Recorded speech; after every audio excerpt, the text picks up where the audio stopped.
அனைவருக்கும் வணக்கம். Option tricky trade channel மூலியம் உங்களை சந்திப்பதில் மிக்க மகிழ்ச்சி அடைகிறேன். நான் உங்கள் சந்தோஷ்.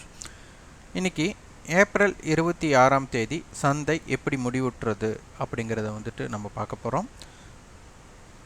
நாளை தினம் எந்த லெவல்ஸில் மார்க்கெட் இருக்குன்னு சப்போர்ட் அண்ட் ரெசிஸ்டன்ஸ் நம்ம ஆப்ஷன் ப்ரீமியத்தின் அடிப்படையில் நம்ம பார்க்குறோம். இதற்கு சார்ட்டோ இண்டிகேட்டர்ஸோ நியூஸோ எந்த அடிப்படையும் நம்ம எடுத்துக்கொள்ளாமல் சந்தையை எளிமையாக நாம் எப்படி பார்ப்பது அப்படிங்கிறது தான் இந்த வீடியோவின் நோக்கமே. இது பயிற்சிக்கான வீடியோ, எந்த பரிந்துரையும் நாம் வழங்குவது இல்லை. இப்போது நேற்றைய தினம் நம்ம கொடுத்துருந்தோம் ஷார்ட் ரேஞ்ச் அப்படிங்கிறது 16,831லேருந்து 17,101 இந்த லெவலுக்குள்ளே வால்டைல் ஜோன் சொல்லியிருந்தோம். அப்போ இதை பிரேக் அவுட் பண்ணும்போது தான் ஒரு இம்பேக்ட் ஜோன் கிரியேட் ஆகும்னு சொன்னோம். இன்றைக்கி சந்தை ஆரம்பமானதே அதற்கு மேலே தான். நம்மளுக்கு என்ன கொடுத்துருக்குறோமோ அந்த லெவலுக்கு மேலே, அதாவது ஷார்ட் டாப் ரேஞ்சுன்னு சொல்லுவோம் 17,000. அதுக்கு மேலே ஓப்பன் ஆனதுக்கப்புறம் சந்தை பார்த்திங்கன்னா நம்மளுக்கு ரெசிஸ்டன்ஸ் 3 அப்படிங்கிறது நம்மளுக்கு 17,181 அதர் மட்டும் சென்று அங்கிருந்து தான் நம்மளுக்கு மார்க்கெட் கீழே வந்திருக்கு. அந்த கீழே வந்ததுமே நம்மளுக்கு ஷார்ட் டாப் ரேஞ்சுக்கு கீழேயும் ரெசிஸ்டன்ஸ் 1 அந்த ரேஞ்சிலையும் இதான் ரெசிஸ்டன்ஸ் 1 ரேஞ்ச் அந்த ஏற்குள்ள, அதாவது நம்மளுக்கு எப்போவுமே மார்க்கெட்டோட ரெசிஸ்டன்ஸை கிராஸ் அவுட் பண்ணியாச்சுன்னா அது சப்போர்ட்டாக மாறிடும். அப்போது இந்த நம்ம என்ன டாப் ரேஞ்சு கொடுத்தோமோ அதற்கு மேலே தான் மார்க்கெட் இருந்ததுனால அந்த எல்லைக்குள்ளே சந்தை வியாபாரம் நடக்கக்கூடிய வாய்ப்பு அமைஞ்சுது. அடுத்து வைட் ரேஞ்சோட டாப் நம்மளுக்கு இம்பேக்ட் ஜோனாக மாற்றிட்டாங்க. அது வரை நம்மளுக்கு சென்று அங்கே தான் திரும்பி இருக்கு. ஸோ நம்மளுக்கு முதல் சந்தை எந்த இடத்துல ஆரம்பமாகுது, ஆரம்பமான இடத்துல இருந்து மார்க்கெட் நம்மளுக்கு கிட்டத்தட்ட 100 to 150 200 புள்ளிகள், அதாவது 100 புள்ளிகளுக்கு மேலே தான் நம்மளுக்கு இருக்கும் அப்படிங்கிறது தெரியும். அதன் அடிப்படையில் தான் வர்த்தகமாயிருக்கு. இப்போ பார்த்தீங்கன்னா திங்கக்கிழமை நம்ம ஒரு கேப் டவுன் கிடச்சிது, இன்றைக்கி ஒரு கேப் அப் கிடச்சிருக்கு. அப்போ இந்த இடத்துல மார்க்கெட்டில் ஹோல்டிங் எடுத்தவங்களுக்கு தான் ஒரு இம்பேக்ட் ஜோன் கிடச்சிருக்கு.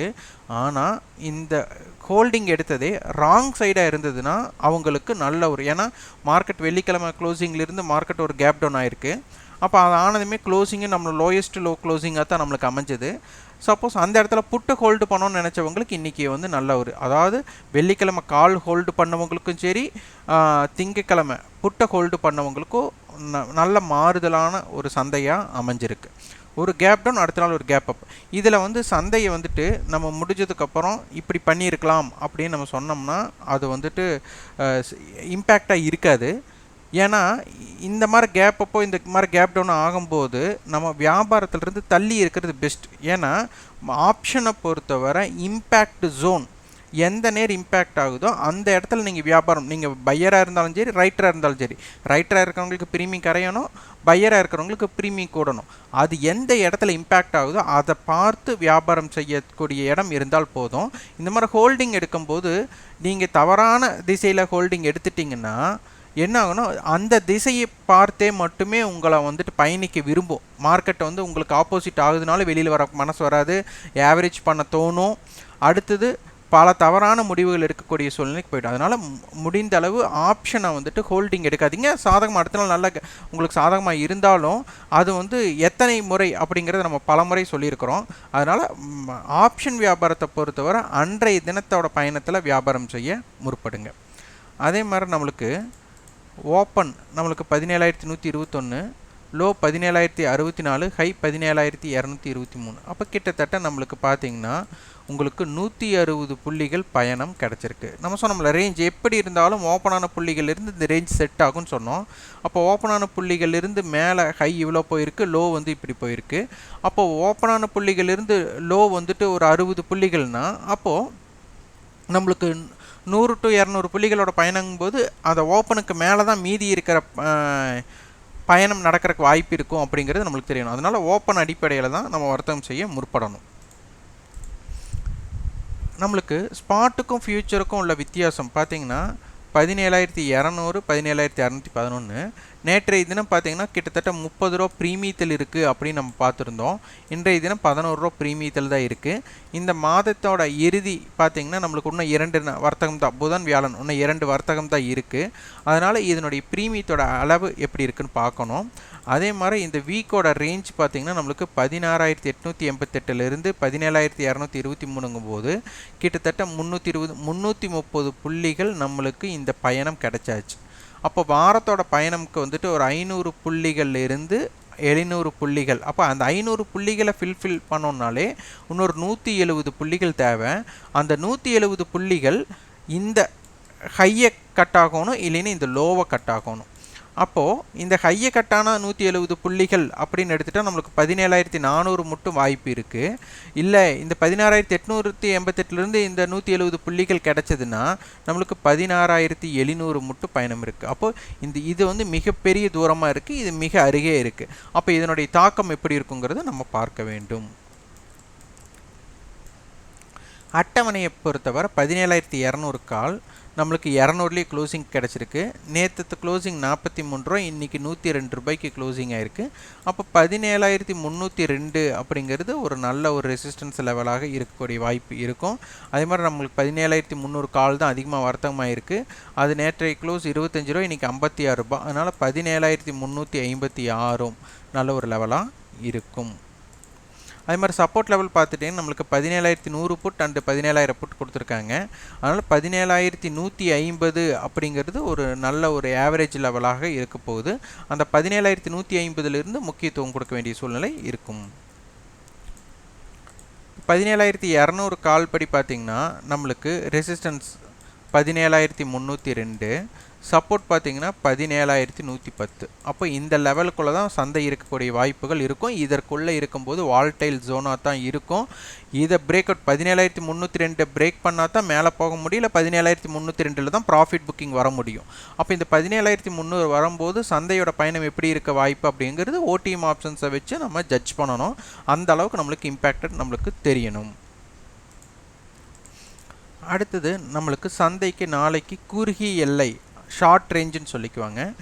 17,110லேருந்து 17,302.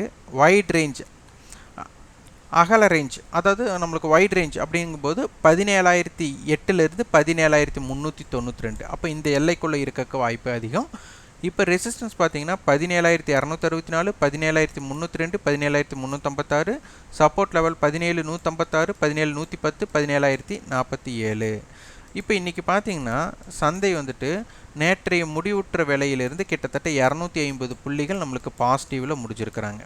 ஏன்னா நேற்று க்ளோசிங் 16,953, இன்றைக்கி 17,200னா கிட்டத்தட்ட 250 புள்ளிகள் நம்மளுக்கு பாசிட்டிவ். அப்போ பேங்க் நிஃப்டி பார்த்தீங்கன்னா நிஃப்டி 250 புள்ளிகள் பாசிட்டிவுக்கு பேங்க் நிஃப்டி கண்டிப்பாக 600 புள்ளிகள்லேருந்து 800 புள்ளிகள் இருக்கணும். இன்றைக்கி என்ன ஆச்சு அப்படிங்கிறத நம்ம பார்க்கணும். பேங்க் நிஃப்டியுமே நம்ம என்ன லெவல் கொடுத்துருந்தோமோ அந்த ஏடிஎம் டாப் அப்படின்னு சொல்லுவோம், ஷார்ட் ரேஞ்சோட டாப் 36,560, அந்த எல்லையில் தான் நல்ல ரெசிஸ்டன்ஸ் இன்றைக்கி எடுத்திருக்கு. இன்றைக்கி அதனுடைய எல்லையும் அதற்குள்ளேயே அமைஞ்ச மாதிரி இருந்துருச்சு. பேங்க் நிஃப்டிக்கு பார்த்துட்டிங்கன்னா நம்மளுக்கு இன்றைக்கி ரேஞ்ச் பார்த்திங்கன்னா 36,265லேருந்து 36,604. கிட்டத்தட்ட பார்த்திங்கன்னா உங்களுக்கு ஒரு 330 புள்ளிகள் மிக குறைந்த ரேஞ்சாக இருந்தது. நிஃப்டி 160 புள்ளி ரேஞ்சுனா இவங்க கண்டிப்பாக ஒரு 350 to 400 புள்ளி ரேஞ்ச் இருக்கணும். அதுவும் கூட இல்லை. அதேமாதிரி நேற்றைய க்ளோசிங்லேருந்து கம்பேர் பண்ணும்போது இன்றைய க்ளோசிங்க்கு பார்த்திங்கன்னா உங்களுக்கு கிட்டத்தட்ட ஒரு 300 புள்ளி தான். அப்போ இண்டெக்ஸ் ரேஷியோவில் க்ளோசிங் வைஸில் ஷார்ட்டேஜ் இங்கே தென்பட்டுருக்கு. நேற்று நிஃப்டி மைனஸில் இருக்கும்போதும் கூட பேங்க் நிஃப்டி வந்து ப்ளஸில் முடிஞ்சுது. இன்றைக்கி நிஃப்டியே நல்ல பாசிட்டிவ் வரும்போதும் கூட பேங்க் நிஃப்டி அதனுடைய தாக்கம் கொடுக்கல. அதேமாதிரி நம்மளுக்கு சப்போர்ட் அது ஸ்பாட்டுக்கு கொண்ட ஃபியூச்சருக்கு உண்டான வித்தியாசம் நேற்று ஒரு 150 புள்ளிகளுக்கு மேலே இருந்தது. இன்றைக்கி வெறும் 30 புள்ளிகள் தான் இருந்திருக்கு. இப்போ பேர் ஹெட்ஜிங் கொடுத்துருக்குறாங்க 36,500 கால் அண்டு புட். அப்போது இதனுடைய எல்லைகளில் பார்க்க போகும்போது நம்மளுக்கு 36,700லேருந்து நம்மளுக்கு 36,200 அந்த ரேஞ்சுக்குள்ளே தான் நம்மளுக்கு இருக்கக்கூடிய வாய்ப்புகள் இருக்குது. இப்போ 36,400 படி பார்த்திங்கன்னா 688 அப்படிங்கிறது ஒரு நல்ல ரெசிஸ்டன்ஸ் பிளேஸாக இருக்கும். இந்த பக்கம் பார்த்திங்கன்னா 36,146 நல்ல ஒரு சப்போர்ட் லெவலாக இருக்கும். அப்போ இந்த இடம் வந்து ஷார்ட் ரேஞ்ச், இது வந்து இந்த எல்லைக்குள்ளே இருக்கிறது வால்டைல் ரேஞ்சாக இருக்கும். அப்போ இதுக்குள்ளேயே இருக்கும்போது அதனுடைய ப்ரீமியம் கரைவு அண்ட் ப்ரீமியம் கொடுக்கறது எப்படி இருக்குங்கிறத பார்க்கணும். Wide range 35,858 36,942. இதில் பார்த்தீங்கன்னா ரெசிஸ்டன்ஸ் பார்த்தா 36,550, 36,740, 37,066. Support level 36,375, 36,193, 35,888. இது சப்போர்ட் லெவலாக இருக்க போகுது. அதனால் சந்தையில் ஆப்ஷனை பொறுத்தவரை நிதானமாக பொறுமையாக வியாபாரம் செய்ய முற்படணும். ஆப்ஷன் ப்ரீமியம்ங்கிறது ஒரே இடத்துல நின்றுட்டாலே நம்மளுக்கு ப்ரீமியம் கரைவு ஏற்படும். அதனால் பையர்ஸ்க்கு வந்துட்டு வாய்ப்புகள் குறைவாகும், ஆப்ஷன் ரைட்டர்ஸுக்கு தான் அதிகமான வாய்ப்பு இருக்கும். ஆனால் ஆப்ஷன் ரைட்டிங்கை நீங்கள் தவறாக பயன்படுத்திட்டிங்கன்னா அது மிகப்பெரிய நட்டத்தை உங்களுக்கு கொண்டு போயிடும். அது மாதிரி ஆவரேஜ் கூட உங்களால் பண்ண முடியாது, ஏன்னா மார்ஜின்ஸ் தேவைப்படும். அதனால் நிறைய ஆப்ஷன் ரைட்டிங்காக போகும்போது ஒரு நிறைய அட்ஜஸ்ட்மெண்ட்ஸ் உங்களுக்கு தெரியணும். அது தெரியாமல் நீங்கள் வியாபாரம் செஞ்சீங்கன்னா உங்களுக்கு சிறப்பாக அமையாது. இதற்கொண்டான கட்டண பயிற்சி நம்ம கொடுத்துட்ருக்கோம். அது ஏப்ரல் 29 வகுப்பு துவங்குது. அதுக்கு வந்துட்டு 9842610908 என்ற வாட்ஸ்அப் எனக்கு தொடர்பு கொண்டு அதன் விவரத்தையும் உங்கள் விருப்பத்தையும் பதிவு செய்து கொள்ளுங்கள். தமிழ் வருட பிறப்புக்கோசரம் நம்ம கொடுத்துருந்த சலுகை இதோட நம்மளுக்கு முற்றாக போகுது. அதனால் அதனை தெரிந்து கொள்ளுங்கள். இந்த வீடியோ உங்களுக்கு பயனுள்ளதாக இருந்ததுன்னா லைக் பண்ணுங்கள், ஷேர் பண்ணுங்கள், சப்ஸ்கிரைப் பண்ணுங்கள். கண்டிப்பாக உங்களோட ஃபீட்பேக்கை கமெண்ட் பாக்ஸில் பதிவு பண்ணுங்கள். நீங்கள் ஆப்ஷன் ட்ரிக்கெட் சேனலுக்கு சப்போர்ட் பண்ணிச்சிங்கன்னா எங்களோட ரெஃபரால் அலைஸ்பிள் நிறுவனம் அண்ட் ஜிப்புல் நிறுவனத்தின் மூலிமா demat and trading account open பண்ணிக்கலாம். அதுக்கான லிங்க்கும் டிஸ்கிரிப்ஷனில் கொடுத்துருக்கோம், பயன்படுத்திக் கொள்ளுங்கள். நன்றி, வணக்கம்.